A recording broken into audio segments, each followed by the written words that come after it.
The Gospel in the New Testament is written in 4 books: Matthew, Mark, Luke, and John.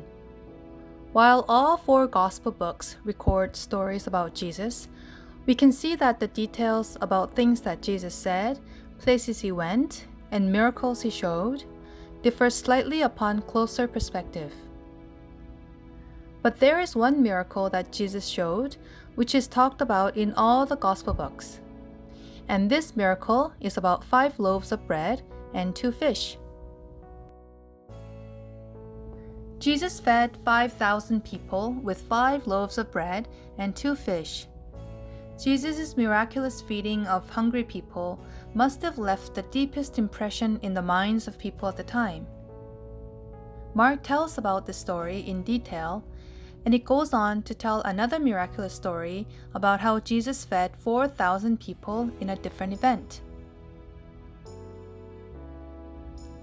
Unlike the story about 5 loaves of bread and 2 fish, the second miracle that Jesus shows us took place not in Israel, but in a foreign land.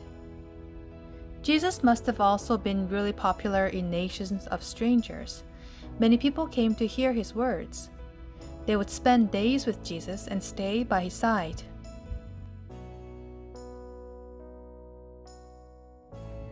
When it was time for Jesus to go back to Israel, Jesus felt sad about the people that he was leaving behind.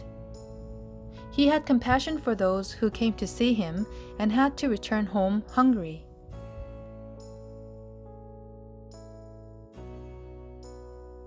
So Jesus prayed, holding 7 loaves of bread and 2 fish. In the Bible, it says that 4,000 people ate and were satisfied, and afterwards the disciples picked up 7 basketfuls of broken pieces of bread that were left over. When Jesus taught his disciples how to pray, he told them to say, "Give us this day our daily bread." Just like his prayer, he had distributed food to those who were hungry. Not only did Jesus have compassion for those who were sick and heal them, he had compassion for those who were without food and hungry and fed them. The fact that there are 2 stories about Jesus feeding hungry people in the book of Mark is perhaps because Jesus wanted to keep on telling the disciples that we must have compassion for those who have no food and help them, just as we must empathize with the suffering of those who are sick.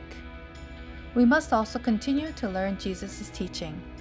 It's important to remember that Jesus always supplies us with what we need when we are hungry or sick.